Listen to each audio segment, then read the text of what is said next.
Try to imagine this scene. You walk into a massive gym, one of the most advanced in the world. Every piece of equipment is there. Brand new treadmills, smart weights, virtual trainers guiding every movement in real time. You spend hours inside this gym. You watch other people work out. You study their form. You take notes on technique. You understand exactly how each muscle group works. You even memorize the entire training program. But there is one small detail. You never actually lift the weights.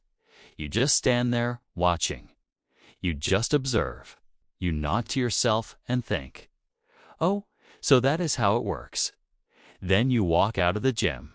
No sweat, no sore muscles, no increase in strength at all. On paper, you know a lot about training, but your body has not changed in the slightest. It sounds absurd, and yet that is exactly how many of us are learning every single day. We consume information at an incredible speed. We watch, we read, we save, we highlight. Our minds feel full, but our real-world abilities stay exactly where they are. We confuse being exposed to knowledge with actually owning it. We mistake the feeling of learning for the reality of being able to do something. It is a very convincing illusion, a powerful sense of progress. And it is the trap that keeps millions of people believing they are moving forward, while in truth, they are standing still. Maybe this feels familiar. You sit in front of a screen for hours, letting one video flow into the next, letting browser tabs pile up as if opening them alone counts as progress. You save articles to read later. You buy courses because you are afraid of missing out. You underline sentences in self-improvement books because they sound deep and intelligent. And in that moment, you genuinely believe you are improving. The feeling is real. A small surge of excitement moves through your body. Your brain responds to novelty. Feel disciplined, responsible, committed to your future. Everything looks like it is working the way it should. Then you shut down the computer. You close the book. Life continues as usual. A week later, you cannot remember the core idea of what you learned. A month later, the skill you thought you understood still does not show up in your life. You are busy, but not effective. You are trying hard, but it feels like you are running in place. This is not an obvious failure. There is no dramatic collapse. It is a quiet stagnation that slowly drains your motivation. And because it is quiet, it is dangerous. So why does this happen? Why does the brain so easily convince us that understanding a concept or watching someone perform a skill means we now possess it? Why is the feeling of "I get it now" so strong that it blurs the line between exposure to knowledge and real ability? This is not about shortcuts or quick study hacks. What matters here is something deeper. The psychology behind how humans learn, and the subtle illusion that makes us feel like we are progressing when we are not. We live in an era unlike any before. Knowledge has never been this cheap or this accessible. With a single tap, you can reach information that once took entire lifetimes to collect. Every skill has a tutorial. Every question has an answer. Every field has experts ready to explain things in minutes. But this convenience comes at a cost. Modern productivity culture plants a quiet fear in our minds. If you are not learning something today, you are falling behind. So we try to use every spare moment. While waiting at a red light, while scrolling in the bathroom, while lying in bed before sleep, silence starts to feel like a failure. Slowly, we begin consuming knowledge the way we consume fast food. Short videos promising life-changing results. 5-minute summaries claiming to compress entire philosophies. They deliver instant satisfaction like a quick sugar rush. You feel sharper, smarter, energized, but the feeling fades. What remains is emptiness, fatigue, the strange sense that you have learned so much, yet nothing has truly taken root. We are not lacking knowledge. We are drowning in it. And in that flood, the brain learns to skim just to survive instead of slowing down enough to truly understand. If you feel tired right now, discouraged, or quietly frustrated that you have put in so much effort without seeing real progress, this matters. It is not your fault. You are not lazy. You are not unintelligent. Your brain evolved for a very different world. The human brain was not designed to process thousands of information fragments every day. It was designed to conserve energy, to focus on what matters, to ignore the rest. When overloaded with constant stimulation, the brain switches into survival mode. It stops going deep, stops forming strong connections. It skims the surface and moves on.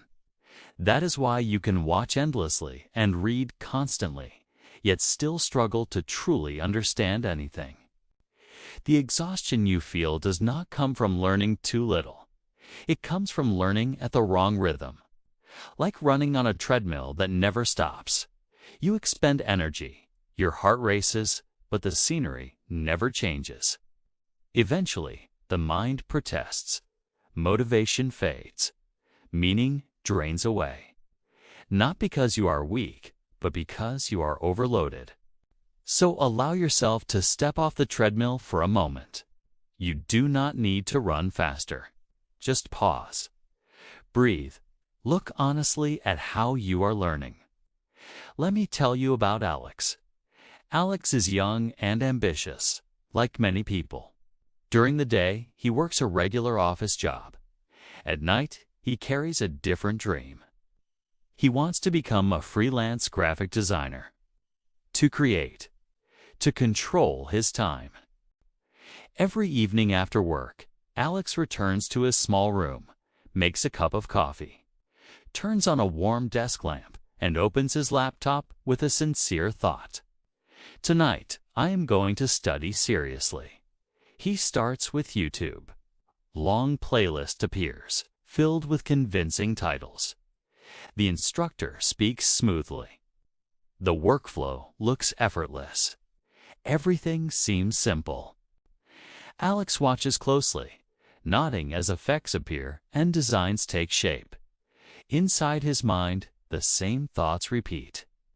Oh, that makes sense. I get it now. The feeling is satisfying. It convinces Alex that he is improving minute by minute.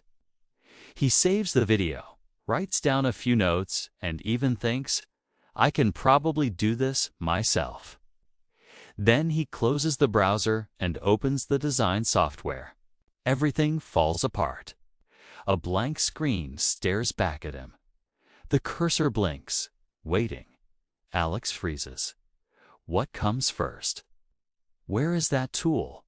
How did they create that effect? The clarity he felt moments ago fades into confusion. He tries anyway. The result looks clumsy and awkward. Confidence collapses, replaced by frustration. Maybe I am not cut out for this. Maybe I just do not have the talent. To escape that discomfort, Alex does what feels safest.